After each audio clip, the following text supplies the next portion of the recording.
This is Jordan Tower with JT News. Make sure you smash that like button, smash that subscribe button. Let's get right into it.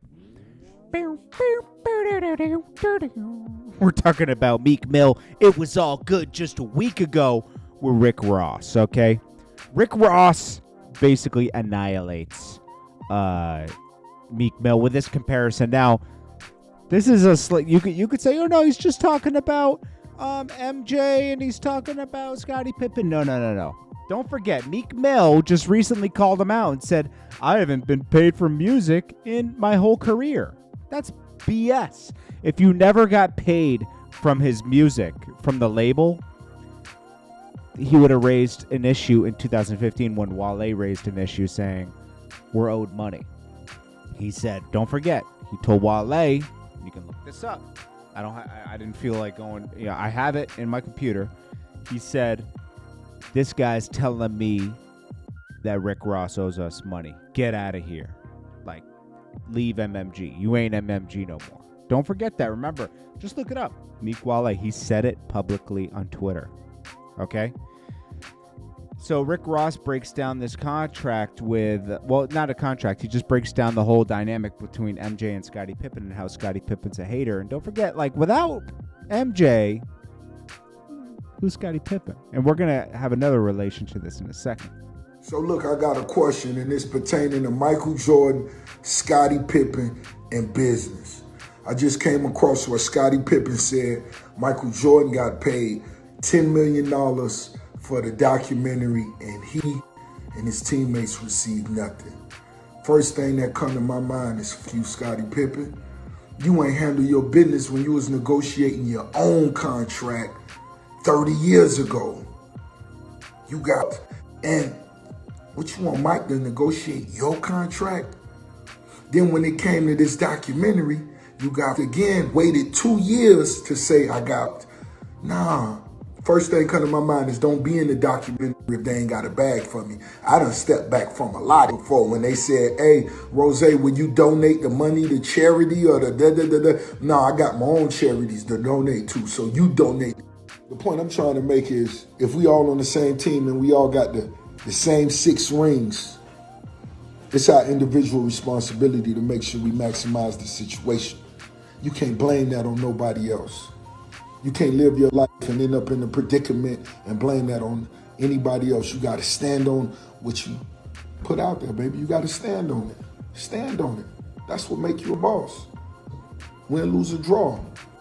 Yeah, so basically that's a way of him answering, like, what are you mad about? Like, you did your own bad deal, like, get your, and then Meek Mill was asking for lawyers on, I can't stress this enough, because Jordan, why are you doing this video?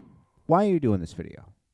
I'm going to tell you why I'm doing this video. So Kanye went at Big Sean, right? Last night.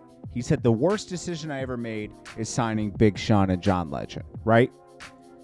Now, does he really mean that? No, but he's hurt because think about it. He made these guys millionaires. Where would Big Sean be if Kanye didn't pick him up out of Detroit? He'd still be buying burgers off the dollar menu trying to make it, right? He'd probably, or maybe he would have made it to a level that was cool, but, nobody will remember him. I'm not going to compare him to somebody. I was going to compare him to a certain artist, but I'm not gonna go there. But nobody would care. John Legend, maybe he would have gone on American Idol or something. Maybe he would have made it. Who knows? But I hate betrayal, man. I hate it when you help somebody. You make them millions of dollars, or you put them in a position. I've done this with artists, believe it or not. I put artists in the position, a few artists specifically, to make millions of dollars, okay? Did I see a percentage of that? No. Did I ask for a percentage of that? No, I like to see people win. But what I do ask is for loyalty. If I help you up, I'm in a higher position than you, and I help you up. Help me up when I need it. And there was a point where I needed a hand, and nobody gave me a hand. And guess what? That's why I just don't have a heart for that anymore. It's like, this is not the music. This is the music business. There's no friends in this, okay? Kanye's realized that. Even Big Sean was tweeting about that the other day. This is the music business. Okay? So now Big Sean's reacting. We was just with this man. He ain't say none of that. And this was after the interview. I'm dying laughing. You know why? Because guess what? Sometimes you just have to put people on blast. Because your comments were public about him. Even though it was a little weird Kanye West running for president, right? John Legend and Big Sean had to open their mouths, right? When they should have been the two people that just shut their mouth, right? Because this man helped you. I don't care how you feel. This man helped you make millions of dollars, right? Shut your mouth. So he said, this isn't a private conversation because you did it publicly. I'm going to do it publicly, and you're going to have to feel what I felt. Betrayal, okay? Sometimes, yeah, this even probably got him even more. Why would he, if he talked right there, and Big Sean might have said something that made him say, you know what, I'm not going to do that. But guess what? Some people need to be put on blast, man. Some people need to be put on blast, especially somebody that's disloyal. That brings me back to this. Meek Mill. Nobody was helping Meek Mill in Philly. And don't get me wrong, Meek Mill was doing his thing in Philly. Nobody was helping him. T.I., half attempt, helped him. Rick Ross went there. Meek Mill cut off the braids. Rick Ross saw that, signed him, right?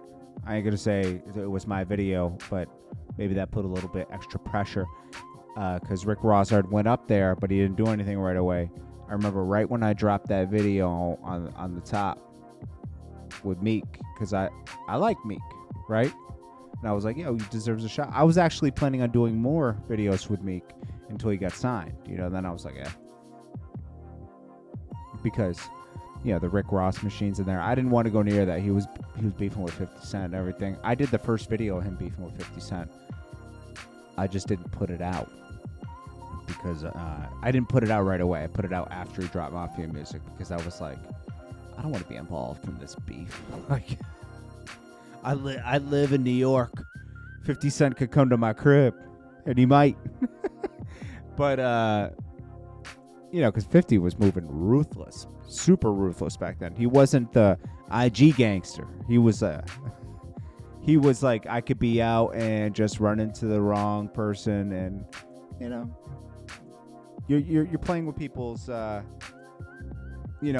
was a weird beat because there was that was a weird beat because there was nothing to it. I when Rick Ross poured out the 50 water on the camera when I did that video with him, I asked him, I said, yo, why'd you do that? He's like, he didn't have an answer. And I was like, this is weird. It was weird. And then when he tried to address it later, he didn't have any good answers, So I was like, this is stupid. But it worked. It did work. Anyways, guys, that's enough of this. This is Jordan Tower with JT News. Make sure you smash that like button, smash that subscribe button. I will check you guys in the next one. Rick Ross is dropping a new album also in the beginning of December. And honestly, man, I'm going to say if I was Rick Ross, I would be... He's not an emotional person. He doesn't react off emotions, but it's like so funny that like Meek Mill's down with Jay-Z, Meg Thee Stallion's down with Jay-Z, and they both have problems with the people that helped them get in position. It's the same situation with like Jay-Z and Dame Dash. Like Dame Dash did it a lot. Dame Dash and Biggs, they advocated for Jay-Z when nobody wanted to sign him, so I don't know. Peace.